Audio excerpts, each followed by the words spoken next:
మీరు కొత్తగా business start చేయాలనుకుంటున్నారా? మార్చ్ 16, 17న హైటెక్స్ లో franchise India biggest ఫ్రో expo. గాజువాక్యం Telugu Desam వాళ్ళు తీసేసుకున్నారు అనుకుంటాను ప్రస్తుతానికి. సో పోనీ పిఠాపురం తీసుకుందామంటే మా ఉదయ్ ఉన్నాడు ఇక్కడ.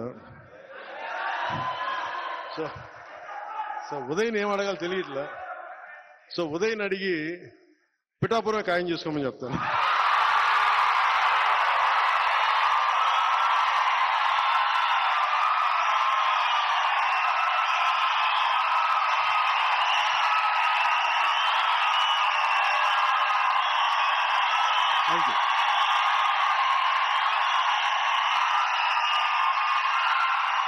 పిఠాపురం 2009 నుంచి కూడా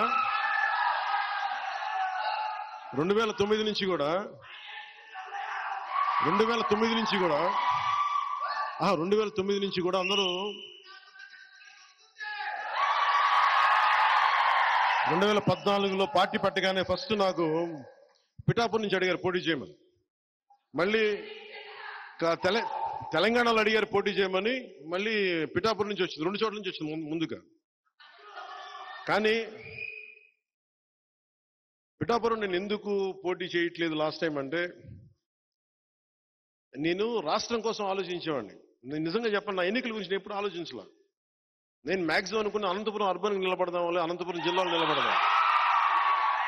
అందుకు 2015లో పార్టీ ఆఫీస్ అక్కడి నుంచి ప్రారంభించాను, మంగళగిరి నుంచి ప్రారంభించాను, అక్కడి నుంచి ప్రారంభించాను, అనంతపురం నుంచి. కానీ దాన్ని ఇప్పుడు నేను ఒక బాధ్యతను మోస్తున్నప్పుడు, నేను ఒక బాధ్యత ఇచ్చినప్పుడు దాన్ని మోసుకెళ్లే వ్యక్తుల సమూహం లేదు నాకు అక్కడ. అందుకని వదిలేయాల్సి వచ్చింది. తిరుపతి ఆల్రెడీ ఇచ్చేసి మనం ఎన్నిసార్లు చెప్పాలి. ఇప్పుడు ఇదేంటంటే జనసేన పవన్ కళ్యాణ్ పిఠాపురం నుంచి పోటీ చేస్తున్నారు.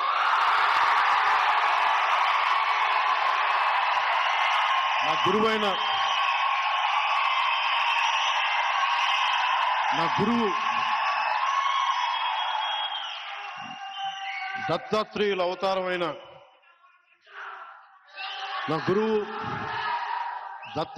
అవతారమైన శ్రీపాద శ్రీవల్లభుడు జన్మస్థలం అది, శక్తిపీఠం అది. అక్కడి నుంచి పోటీ చేస్తాం. అనంతపురంలో కొడదాం తర్వాత భవిష్యత్తులో. ఇప్పుడు పొత్తు కొట్టనే, తర్వాత జనసేన కొడదాం.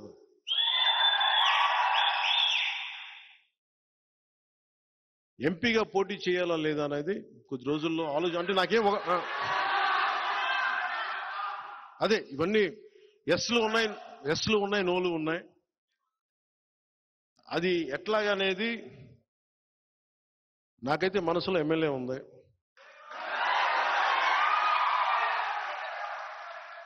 అందుకని నేను దాని మీద ఏం వ్యాఖ్యానించట్లేదు.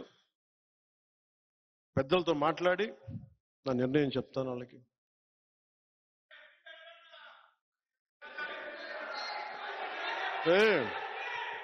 అంటే సీఎం అంటే సెంట్రల్ మినిస్టర్, ఆ మాట కోసమా మీరు? చేద్దాం ముందు కాదు, కొంత నేలని ఇక్కడ కడుగుతాం. ఇక్కడ కొంత పార్టీ నిర్మాణం ఎలా జరగాలి,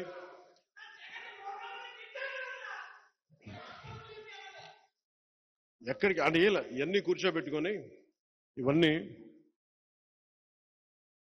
ఈసారి 21 స్థానాలకి పరిమితం అయిపోయినా కానీ, మొన్నదాకా 98% స్ట్రైకింగ్ రేట్ అని చెప్పా. ఇప్పుడు 100% కొట్టాలి.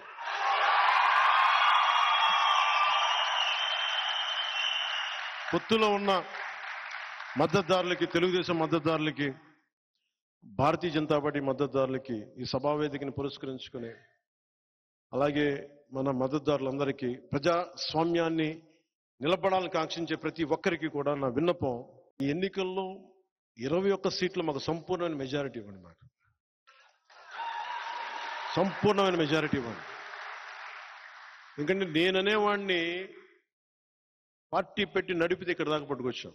21 సీట్లు వస్తే ఏ స్థాయిలో చూపించగలను, నాకు ఒక్క అవకాశం ఇవ్వమని కోరుకున్నాను. సుమన్ టీవీలో మీ పర్సనల్ అండ్ బిజినెస్ ప్రమోషన్స్ కోసం కింది నెంబర్కి కాంటాక్ట్ చేయండి.